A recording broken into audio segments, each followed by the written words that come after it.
നമ്മളപ്പം മാനവികത എന്ന പാഠം യൂണിറ്റുമായിട്ട് ബന്ധപ്പെട്ട് 2 പാഠങ്ങൾ പഠിച്ചു.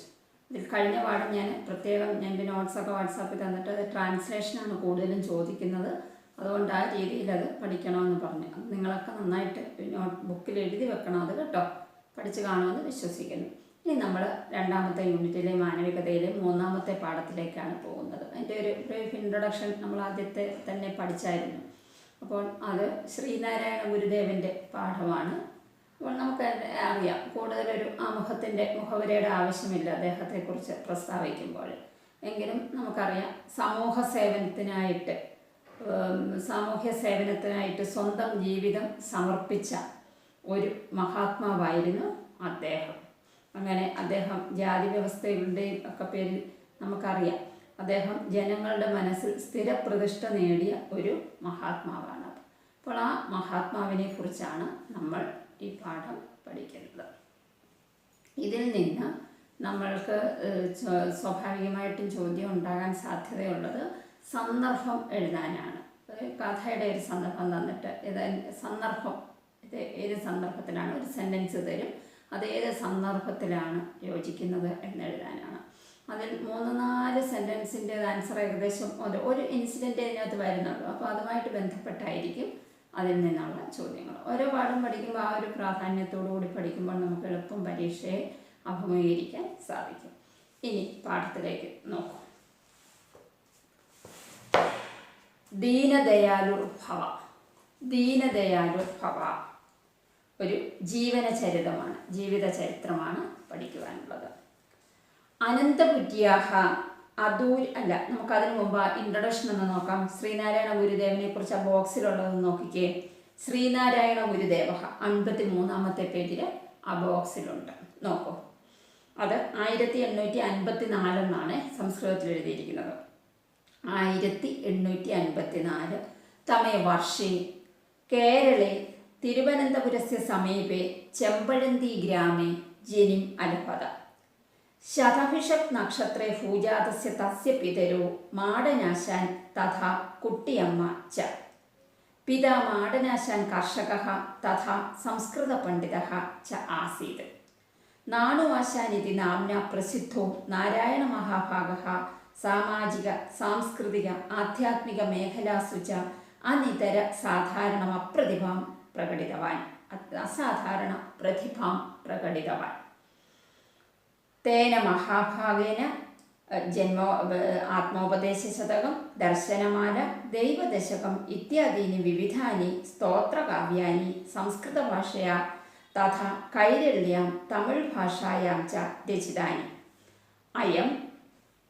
അത് 1928 എന്നുള്ള എൻ്റെ സംസ്കൃതം. 1890 വർഷേ സിതംബർ മാസേ തിരുവനന്തപുരം ജില്ലായാം വർക്കലാദേശേ സ്വേന സ്ഥാപിതേ ശിവഗിരിമഠേ ഏവ സമാധിം പ്രാപ. അരുവിപ്പുറ ശിവലിംഗ പ്രതിഷ്ഠ, കണ്ണങ്കോട് ദർപ്പണ പ്രതിഷ്ഠാപര്യന്തം ആരാധനരംഗേ മഹത് പരിവർത്തനം അനേന സാധിതം.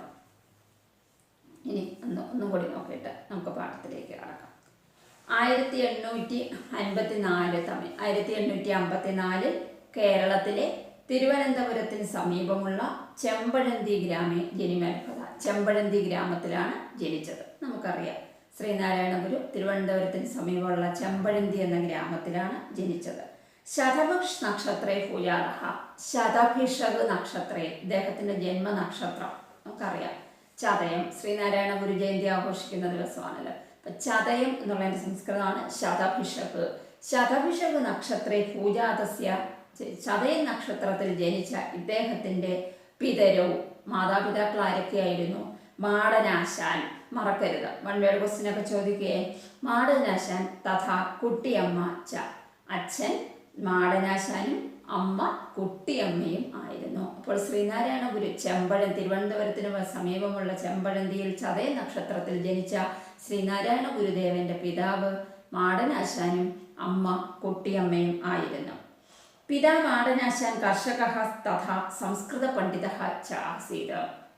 അദ്ദേഹത്തിൻ്റെ പിതാവായ നാണുവാശാൻ ആരായിരുന്നു? കർഷകഃ, ഒരു കർഷകനായിരുന്നു.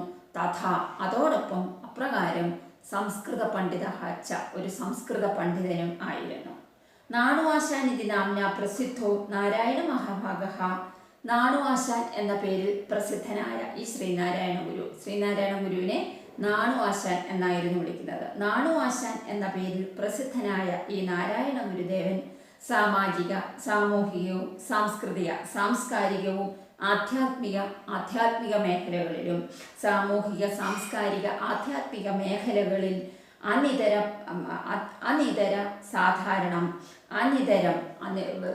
അനിതര സാധാരണമായ പ്രതിഭാം പ്രകടിതവാൻ ഒരു പ്രതിഭയായിരുന്നു.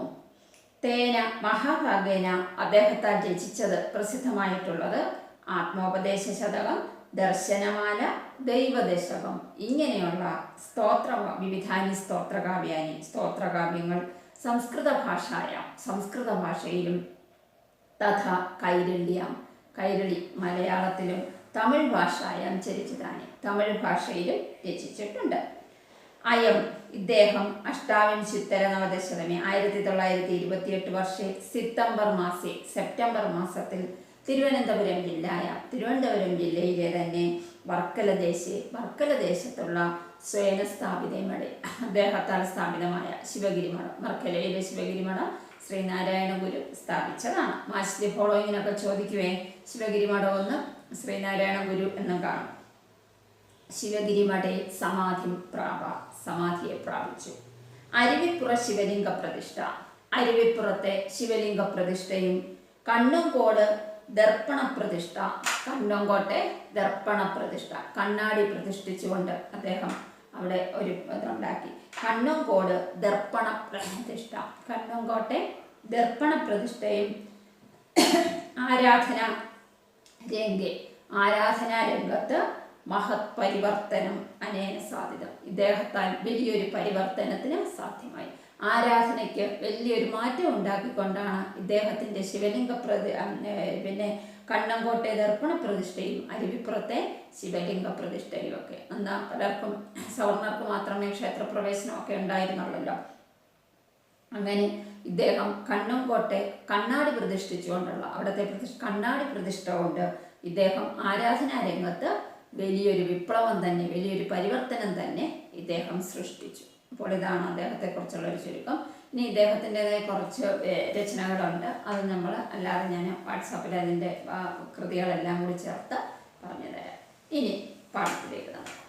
ദീനദയാലു ഭവ അനന്തപുര്യാഹ അദൂരവർത്തിനഃ അരുവിപ്പുറ ജനപദസ്യ പ്രാപ്തേ സന്യാസിവര്യേണ നാരായണ ഗുരുന സ്ഥാപിതഃ ഏകഃ മഠഃ ആസീത്. തസ്യ മഠസ്യ സമീപേ ഏകം കദളീവനം അവർത്തത. ഏതക്കഥാ ക്ഷുധാർത്തഃ കശ്ചിത് കദളീഫലമുഞ്ചം ഏകം മുഷിത്വാ അഗച്ഛത്. തത്രസ്ഥൈഃ അന്തേവാസിഭിഃ പരിശ്രമേണ ഗൃഹീതോ അയം ചോരകഃ ആരക്ഷി ജനസമക്ഷം നീതഃ. മഠസ്യ ധനം അപഹൃതം ഇതി ജ്ഞാത്വാ ന്യായാധീശഃ ഏകാധികം ശതം താടനം തസ്യ ദണ്ഡരൂപേണ അഘോഷയത്. പാരഗ്രാഫ് എടുത്തിട്ട് നമുക്ക് അടുത്തതിലേക്ക് കടക്കാം. അനന്തപുര്യാഹ അദൂരവർത്തിനഃ. അനന്തപുരി തിരുവനന്തപുരത്തിൽ നിന്നും അദൂരവർത്തിനി വളരെ ദൂരമല്ലാതെ അടുത്താൽ അദൂരവർത്തിനഃ വളരെ ദൂരെയല്ലാതെ അരുവിപ്പുറ ജനപദസ്യ അരുവിപ്പുറം എന്ന ഗ്രാമത്തിൽ അരുവിപ്പുറ ജനപദസ്യ പ്രാന്തി അരുവിപ്പുറം എന്ന ഗ്രാമത്തിൻ്റെ അടുത്ത് സന്യാസി വര്യേണ ശ്രീനാരായണ ഗുരുണ സന്യാസിയായ ശ്രീനാരായണ ഗുരുദേവനാൽ സ്ഥാപിതഃ ഏകഃ മഠഃ ആസീത് സ്ഥാപിച്ച ഒരു മഠം ഉണ്ടായിരുന്നു. അപ്പോൾ ആ തിരുവനന്തപുരത്ത് നിന്നും വളരെ ദൂരെയല്ലാതെ അരുവിപ്പുറത്തിന് സമീപം അരുവിപ്പുറത്തിനടുത്ത് സന്യാസിയായ ശ്രീനാരായണ ഗുരുദേവൻ സ്ഥാപിച്ച ഒരു മഠം ഉണ്ടായിരുന്നു. തസ്യ മഠസ്യ സമീപേ ആ മഠത്തിൻ്റെ സമീപം അതിൻ്റെ സമീപം ഏകം കദളീവനം അവർത്തത ഒരു കദളീവനം ഉണ്ടായിരുന്നു. വാഴത്തോപ്പ്, കദളീവനം, വാഴപ്പഴം, കദളീവനം അവർത്തത. അവിടെ ആശ്രമത്തിലേക്ക് ആവശ്യമായ പഴങ്ങളൊക്കെ ഉൽപ്പാദിപ്പിക്കുന്നതിന് വേണ്ടി ഒരു കദളീവനം, ഒരു വാഴത്തോപ്പ് ഉണ്ടായിരുന്നു. ഏകദ ഒരിക്കൽ, ഇത് മുതൽ നമുക്ക് സന്ദർഭം എഴുതാൻ ചോദിക്കുന്നതാണ്. ഏകദ ഒരിക്കൽ ക്ഷുധാർത്തഃ വിശന്ന് വലഞ്ഞവനായ, ക്ഷുധാർത്തഃ വിശന്ന് വലഞ്ഞവനായ, കശ്ചിത് ഒരുത്തന്, ഏതോ ഒരുത്തൻ, വിശപ്പ് സഹിക്കാൻ വയ്യാഞ്ഞ ഒരുത്തന്, കദളീഫലകുഞ്ചം ഏകം മുഷിത്വ അഗച്ഛത്. എന്ത് ചെയ്തു?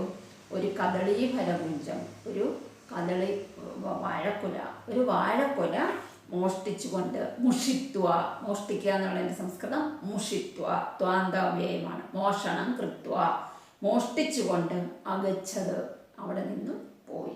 അപ്പോൾ വിശന്ന് വലഞ്ഞതായ ഒരുത്തൻ വന്ന് ആ ആശ്രമത്തിലെ കദളി വാഴത്തോപ്പിൽ നിന്ന് ഒരു വാഴക്കുല മോഷ്ടിച്ചുകൊണ്ട് പോയി.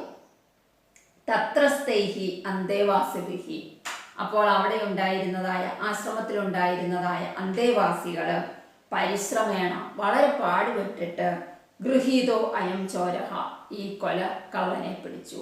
ഈ കദളിക്കൊല, വാഴക്കൊല മോഷ്ടിച്ചവനെ പിടിച്ചിട്ട്, ഗൃഹീതോ അയം ചോരഹ, ഈ കള്ളനെ പിടിച്ചിട്ട്, ചോരൻ, മോഷ്ടാവ്, ചോരനെ പിടിച്ചിട്ട്, ആരക്ഷി ജനസമക്ഷം നീതഹ, ആരക്ഷി പോലീസ്, ആരക്ഷക പോലീസ്, ആരക്ഷി ജനസമക്ഷം പോലീസിൻ്റെ മുമ്പിൽ, നീതഹ കൊണ്ടു ചെന്നാക്കി, പോലീസിൻ്റെ മുമ്പിൽ ഹാജരാക്കി. മഠസ്യ ധനം അപഹൃതമിതി ജ്ഞാത്വ, മഠസ്യ ധനം, മഠത്തിൻ്റെ ധനമാണ്, മഠത്തിൻ്റെ സ്വത്താണ് ആ കൊല. മഠസ്യ ധനം, മഠത്തിൻ്റെ സ്വത്ത്, അപഹൃതമിതി ജ്ഞാത്വ, അപഹരിച്ചു എന്ന്, ജ്ഞാത്വ മനസ്സിലാക്കിയിട്ട്, ത്വാന്തവ്യയമാണ്, ജ്ഞാത്വ ന്യായാധീശ, ന്യായാധീശൻ, ന്യായം പറയുന്നു, ജഡ്ജി. ഇപ്പോൾ പോലീസ് എന്ത് ചെയ്തു? മോഷണക്കുറ്റമായിട്ട് ജഡ്ജിയുടെ അടുക്കൽ കൊണ്ടുപോയി വിധി കൽപ്പിക്കാൻ വേണ്ടി. എന്ത് ചെയ്യണം, ഈ മോഷ്ടാവിനെ എന്ത് ചെയ്യണമെന്ന് ജഡ്ജി വിധിക്കുന്നതിന് വേണ്ടി അവിടെ കൊണ്ടുവന്നു. ന്യായാധീശ, ന്യായാധീശൻ്റെ അടുക്കൽ കൊണ്ടുവന്നു. ന്യായാധീശ ഏകാധികം ശതം, ഏക അധികം ശതം, ഏകം ഒന്ന്, അധികം കൂടുതൽ, ശതം 100, ഒന്നധികത്തിലുള്ള 100, അതായത് 101 അടി. ഏകാധികം ശതം താടനം, അടി. തസ്യ ദണ്ഡരൂപേണ ആഘോഷേത്, അവന് പിഴ വിധിച്ചു. അവൻ ഈ കദളിക്കൊല മോഷ്ടിച്ചതിന് ആ ചോരനുള്ള ശിക്ഷ എന്തായിരുന്നു? ഏകാധികം ശതം താടനം, 101 അടിയാണ് അവന് വിധിച്ചത്. അപ്പോൾ വൺ വേർഡ് ക്വസ്റ്റ്യൻ ചോദിക്കും, ന്യായാധീശൻ എന്ത് ശിക്ഷയാണ് ആ ചോരന് വിധിച്ചത്? ഏകാധിക ശതം താടനം, 101 അടി, അല്ലെങ്കിൽ ശതം താടനം, ഇല്ലെങ്കിൽ പിടിച്ചു കെട്ടിയിടാൻ, ഇങ്ങനെ എന്തെങ്കിലും ചോദിക്കാം. അപ്പോൾ ഏകാധികം ശതം താടനം, 101 അടിയാണ് ആ ജഡ്ജി ആ കള്ളന് വിധിച്ചത്. അപ്പോൾ ഒന്നും കൂടെ നോക്കിക്കേ. അനന്തപുര്യാഹ ദൂരവർത്തിനഹ, തിരുവനന്തപുരത്ത് നിന്നും വളരെ ദൂരെയല്ലാതെ, അരുവിപ്പുറ ജനപദസ്യ പ്രാന്തി, അരുവിപ്പുറം എന്ന് പറയുന്ന ജനപദത്തിനടുത്ത്, സന്യാസി വര്യേണ ശ്രീനാരായണ ഗുരുണ, സന്യാസിയായ ശ്രീനാരായണ ഗുരുവിനാൽ സ്ഥാപിത ഏകഹ മഠഃ, സ്ഥാപിച്ച ഒരു മഠം ഉണ്ടായിരുന്നു. ആ തസ്യ മഠസ്യ സമീപേ, ആ മഠത്തിന് സമീപം, ഏകം കദളീവനം അവർത്തത, ഒരു വാഴത്തോപ്പുണ്ടായിരുന്നു. ഏകത ഒരിക്കൽ, ക്ഷുധാർത്തഃ കശ്ചിത് കദളി ഫലമുഞ്ചം ഏകം മുഷിത്വ അഗച്ഛത്, അങ്ങനെ ഇരിക്കുമ്പോൾ ഒരു ദിവസം വിശന്ന് വലഞ്ഞ ഒരുത്തൻ വന്ന് അവിടെ നിന്ന് ഒരു കദളിക്കുല മോഷ്ടിച്ചു കൊണ്ടുപോയി. തത്രസ്ഥൈഹി അന്തേവാസിഭിഹി, അവിടെ ഉണ്ടായിരുന്ന അന്തേവാസികൾ വളരെ കഷ്ടപ്പെട്ട് പരിശ്രമിച്ചുകൊണ്ട്, അവരുടെ കഷ്ടപ്പാട് കൊണ്ട് പിടിച്ച്, ഗൃഹീതോയം ചോരഹ, ഈ കള്ളനെ പിടിച്ചിട്ട്, ഈ വാഴക്കുല മോഷ്ടിച്ചവനെ പിടിച്ചിട്ട്, ആരക്ഷിത ജനസമക്ഷം നീതഹ, പോലീസിൻ്റെ മുമ്പിൽ ഹാജരാക്കി. പോലീസ് എന്ത് ചെയ്തു? അവനെ ജഡ്ജിയുടെ മുമ്പിൽ ഹാജരാക്കി. എന്ത് പറഞ്ഞ്? മഠസ്യ ധനം അപഹൃതം, മഠത്തിൻ്റെ ധനം അപഹരിച്ചു എന്ന് പറഞ്ഞ് അവനെ ജ്ഞാത്വ അറിഞ്ഞിട്ട്, ന്യായാധീശൻ ഏകാധിക ശതം താടനം, 101 അടി അവന് ദണ്ഡരൂപേണ ആഘോഷ ചെയ്ത് അവന് ശിക്ഷയായിട്ട് വിധിച്ചു. മനസ്സിലായല്ലോ? അടുത്ത പാരഗ്രാഫ്.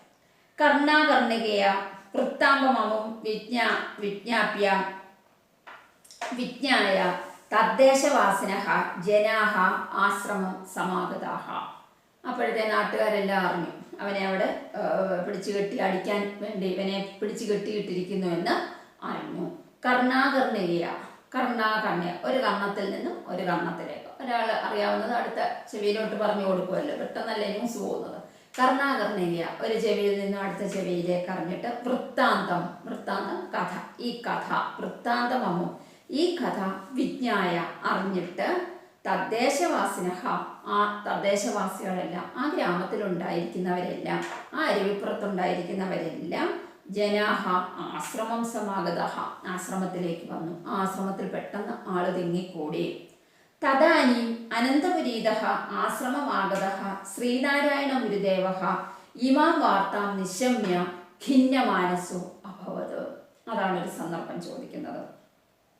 തദാനി, അപ്പോഴാണ് തിരുവനന്തപുരത്ത് നിന്നും അനന്തപുരീത, അനന്തപുരിയിൽ നിന്നും തിരുവനന്തപുരത്ത് നിന്നും ആശ്രമമാഗത, ആശ്രമത്തിലേക്ക് വന്ന ശ്രീനാരായണ ഗുരുദേവ, ശ്രീനാരായണ ഗുരുദേവൻ ഇമാം വാർത്ത, ഈ വാർത്തയെ, ഈ കള്ളൻ്റെ ഈ കഥ നിശമ്യ കേട്ടിട്ട്, നിശമ്യ ലബന്ധ അവ്യയമാണ്. ഇതിനകത്തും ത്വാന്തലബന്ധത്തും പിന്നെ എന്തോ ഉണ്ട് കണ്ടുപിടിച്ച് നമ്മൾ നേരത്തെ ഒരു ബുക്കിനകത്ത് കോളം വരച്ചെഴുതിയിട്ടില്ലേ, ആ കോളത്തിനകത്തോട്ട് ഇത് ഇവിടത്തേതും ആക്കിക്കോണം കേട്ടോ. ത്വാന്തം, ലബന്ധം, തുമിന്നന്തം. എന്നിട്ട് നമുക്കിതെല്ലാം കൂടി സ്കൂൾ തുറക്കുമ്പോൾ ഒന്ന് ചെക്ക് ചെയ്യാം നിങ്ങൾ എഴുതിയത് ശരിയാണോ എന്നുള്ളത്. നിശമ്യ ലബന്ധാവ്യയം. ഖിന്നമാനസോഭവത്, ഖിന്നഹ അർത്ഥം എഴുതാൻ ചോദിക്കും. ഖിന്നഹ ദുഃഖിത, ഖിന്നഹ അർത്ഥം ദുഃഖിത, ഖിന്നമാനസോഭവത്. ഈ വാർത്ത അറിഞ്ഞിട്ട് ശ്രീനാരായണ ഗുരുദേവൻ വളരെ ദുഃഖിതനായി തീർന്നു. ഒന്നും കൂടി നോക്കൂ.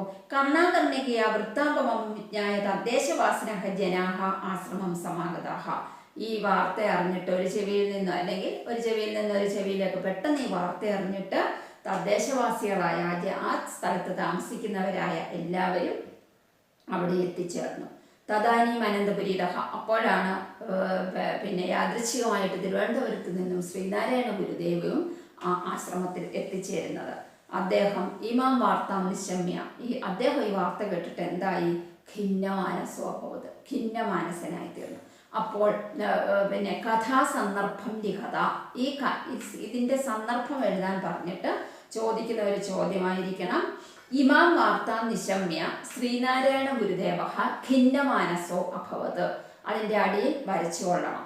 ആ സെൻറ്റൻസിൻ്റെ അടിയിൽ വരയ്ക്കണേ, മറക്കരുത്. ഇപ്പം തന്നെ അത് വരച്ചേ. ഇമാം വാർത്താം നിശമ്യ ശ്രീനാരായണ ഗുരുദേവ ഖിന്നമാനസ അഭവത്.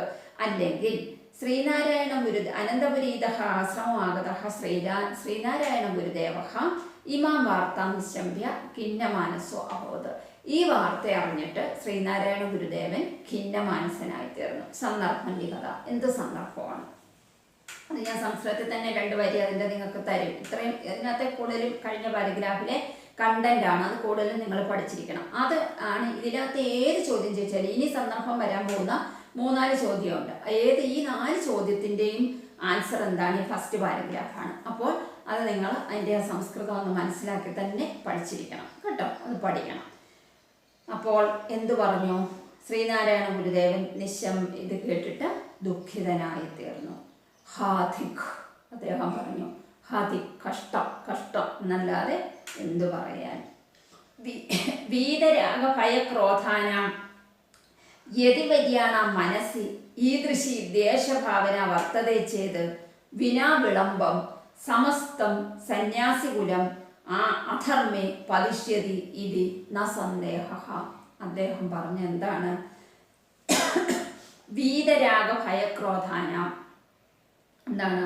കാമക്രോധാദി ചിന്തകളൊന്നും അരുതെന്ന് പറയുന്നതായ, അതായത് ഈ സന്യാസിമാർക്ക് ഇങ്ങനെയുള്ള എന്താണ് പിന്നെ പഞ്ചേന്ദ്രിയ സുഖങ്ങളിലോ അല്ലെങ്കിൽ ഇന്ദ്രിയ സുഖങ്ങളിലൊന്നും യാതൊരു താല്പര്യവും ഇല്ലാത്തവരും, അല്ലെങ്കിൽ ഭയവും ദേഷ്യവും സന്തോഷവും ദുഃഖവും ഒന്നും അമിതമായിട്ട് പ്രകടിപ്പിക്കാത്ത ഏശാത്ത ഈ സന്യാസി വര്യന്മാർക്ക് യതിഹി എന്ന് പറഞ്ഞാൽ സന്യാസി എന്നാണ് അർത്ഥം. യതിവര്യൻ എന്ന് പറഞ്ഞാൽ അർത്ഥം സന്യാസി ശ്രേഷ്ഠൻ. അർത്ഥം എഴുതാൻ ചോദിക്കും. ഒരു സെൻറ്റൻസ് പാരഗ്രാഫ് വന്നിട്ട് അതിനകത്ത് യതിവര്യം എന്ന് കാണും, അതിൻ്റെ അടിയിൽ വരച്ചിരിക്കും. അതിന് സമാനമായ പദം ബ്രാക്കറ്റിൽ നിന്ന് എഴുതാൻ കാണും. യതിവര്യൻ എന്ന് പറഞ്ഞാൽ സന്യാസി ശ്രേഷ്ഠൻ. അതിനു മുമ്പിലത്തെ പാരഗ്രാഫിലെ വൃത്താന്തം എന്നുള്ളത് അതുപോലെ കാണും. വൃത്താന്തം ഉള്ളതിൻ്റെ അർത്ഥം കഥ, വൃത്താന്തം കഥ. നിശമ്യ എന്നുള്ളതിൻ്റെ അർത്ഥം ശ്രുത്വ, കേട്ടിട്ട്, അറിഞ്ഞിട്ട്. നിശമ്യ ശ്രുത്വ, കേട്ടിട്ട്. ഇമാം വാർത്ത നിശമ്യ ശ്രുത്വ. എന്നിട്ട് എന്താണെന്ന് നോക്കിയോ, വീതരാഗ ഭയക്രോധാന യതിപര്യാണാം. വീതരാഗ ഭയക്രോധകളൊക്കെ യതിപര്യാണാം മനസ്സിൽ, ഈ സന്യാസിമാരുടെ മനസ്സിൽ ഈദൃശി ദ്വേഷഭാവന, ഇങ്ങനെയുള്ളൊരു ദ്വേഷം, വിദ്വേഷം, വിശപ്പ് കൊണ്ട്, അവൻ്റെ ആ പട്ടിണി കൊണ്ട് അവനൊരു വാഴപ്പഴം മോഷ്ടിച്ചതിന് ദ്വേഷഭാവന വർത്തത, ഇങ്ങനെയൊരു വിദ്വേഷമാണ് ഇരിക്കുന്നതെങ്കിൽ അവനെ എത്രയും പെട്ടെന്ന് പിടിച്ച് മോഷ്ടാവാണ്, മഠത്തിൻ്റെ സ്വത്ത് അപഹരിച്ചു എന്ന് പറഞ്ഞ് പോലീസിൻ്റെയും ജഡ്ജിയുടെയും മുമ്പിൽ ചെല്ലാനുള്ളൊരു മനസ്ഥിതിയാണ് ഈ സന്യാസി വര്യന്മാർക്കുള്ളതെങ്കിൽ വിനാവിളംബം, താമസം കൂടാതെ, വിളംബം താമസം, വിനാവിളംബം താമസം കൂടാതെ ഉടൻ തന്നെ സമസ്തം സന്യാസികുലം, ഈ സന്യാസികുലം മൊത്തത്തിൽ ഈ സന്യാസികുലം അധർമ്മേ ഭവിഷ്യതി, അധർമ്മത്തിലേക്ക് പതിക്കും എന്നുള്ളതിന് ന സന്ദേഹ, ഒരു സന്ദേഹവുമില്ല, ഒരു സംശയവുമില്ല. ഈ സമസ്തം സന്യാസികുലം, ഈ സന്യാസികുലം മൊത്തം, ഈ വംശം മൊത്തം അധർമ്മത്തിലേക്ക് പതിക്കുമെന്നുള്ളതിന് യാതൊരു സംശയമില്ല. കാരണം ഒരു സഹോദരനോട് അല്ലെങ്കിൽ ഒരു മനുഷ്യനോട് വിശപ്പ് സഹിക്കാൻ വയ്യാതെ ഒരു വാഴപ്പഴം മോഷ്ടിച്ചതിന് അവൻ ഇത്രയധികം കടുത്ത ശിക്ഷ 101 അടിയടിക്കാൻ കെട്ടിയിട്ടിരിക്കുന്ന അവസ്ഥയാണുണ്ടെങ്കിൽ ഈ സന്യാസിമാരാണെന്ന് പറഞ്ഞിരിക്കുന്നതിൽ എന്താണ് അർത്ഥം? വെറുതെ പ്രസംഗിച്ചതുകൊണ്ട് യാതൊരു അർത്ഥമില്ല. അത് പ്രവൃത്തിയിൽ കൊണ്ടുവരുമ്പോഴാണ് അതിനർത്ഥമുള്ളത്. വെറുതെ വാക്കുകൊണ്ട് പറയുന്നതിനൊരു ബുദ്ധിമുട്ടുമില്ല. നമുക്കെല്ലാം ഒരുപാട് ഉപദേശങ്ങൾ നൽകാം. പക്ഷേ ആ ഉപദേശങ്ങൾ പ്രാവർത്തികമാക്കുമ്പോഴാണ് അതിനർത്ഥം ഉണ്ടാകുന്നത്. നമ്മളൊക്കെ ഉപദേശിക്കാൻ വലിയ മിടുക്കരാണ്, പക്ഷെ സ്വന്തം ജീവിതത്തിൽ അത് ഒന്ന് പകർത്തി കാണിച്ചു കൊടുക്കാൻ നമുക്കൊക്കെ വളരെ ബുദ്ധിമുട്ടാണ്. ഉപദേശിക്കുന്നവരുടെ എണ്ണം വളരെ ഒരുപാടാണ്, പക്ഷെങ്കിലോ അതൊന്ന് കാണിച്ചു കൊടുക്കാൻ വളരെ ബുദ്ധിമുട്ടാണ്. അപ്പോഴാണ് ശ്രീനാരായണ ഗുരുദേവൻ എന്തു പറഞ്ഞു, ഇങ്ങനെ സന്യാസിമാരുടെ അവസ്ഥ ഇതാണെങ്കിൽ പിന്നെ ഈ സമസ്തം സന്യാസികുലം, പിന്നെ ഇങ്ങനെയുള്ള സന്യാസി വർഗമേ അധർമ്മത്തിലേക്ക് പോകുമെന്നുള്ളതിന് യാതൊരു സംശയവുമില്ല എന്ന് ശ്രീനാരായണ ഗുരു പറഞ്ഞു. അടുത്തത് എടുക്കട്ടെ. ക്ഷുത്പീഡിതം ഏനം മന്ദിരാങ്കണേ ബദ്ധ്വ താടനൈഹി ദണ്ഡയതി ചേത് അയം രോദന സമ്മിശ്രഃ വായുഃ ശ്വസനയോഗ്യോ ന ഭവേത് തസ്മാദഹം ഇതഃ ഗച്ഛാമി ഇത്യുക്ത്വാ അന്യത്ര അഗച്ഛത്. അതിനകത്തെ ഒരു സെന്റൻസ് ആണ് അടുത്തത് സന്ദർഭം എഴുതാൻ ചോദിക്കുന്നത്. അപ്പോൾ ഒന്നാമത്തേത് ചോദിച്ചാലും രണ്ടാമത്തേത് ചോദിച്ചാലും ഇനി മൂന്നാമത്തെ നാലാമത്തെ ചോദിച്ചാലും ആൻസർ ഒന്നാണ്. അപ്പോൾ 4 ചോദ്യത്തിന് ഒറ്റ ആൻസറിൽ നമുക്ക് മാർക്ക് വാങ്ങിക്കാം. അതുകൊണ്ട് തന്നെ ഇതിൻ്റെ ആദ്യത്തെ പാരഗ്രാഫ് ഇച്ചിരൊക്കെ തെറ്റിയാലും നിങ്ങൾ സംസ്കൃതത്തിൽ തന്നെ പഠിക്കണം. ആ അർത്ഥം മനസ്സിലാക്കി ആ വാക്യം അതേപോലെ വേടൊന്നും നിങ്ങൾ എഴുതണമെന്നില്ല. അർത്ഥം മനസ്സിലാക്കി തിരുവനന്തപുരത്തിനടുത്ത അരുവിപ്പുറം ഉണ്ടെന്ന്, അവിടെ ഒരു ആശ്രമം ഉണ്ടെന്ന് ശ്രീനാരായണ ഗുരു സ്ഥാപിച്ചതാണ്. അതിനടുത്തൊരു കദളീവനം ഉണ്ടായിരുന്നു. അപ്പോൾ ഒരു ചോരഹ മോഷ്ടിച്ചു. അതേപോലെ അങ്ങ് എഴുതിയില്ലെങ്കിലും നിങ്ങൾക്ക് കഥ വെച്ചിട്ട് നിങ്ങൾക്ക് അറിയാവുന്ന പോലെ നിങ്ങൾ എഴുതണം. ഞാനത് നോട്ടും തരാം.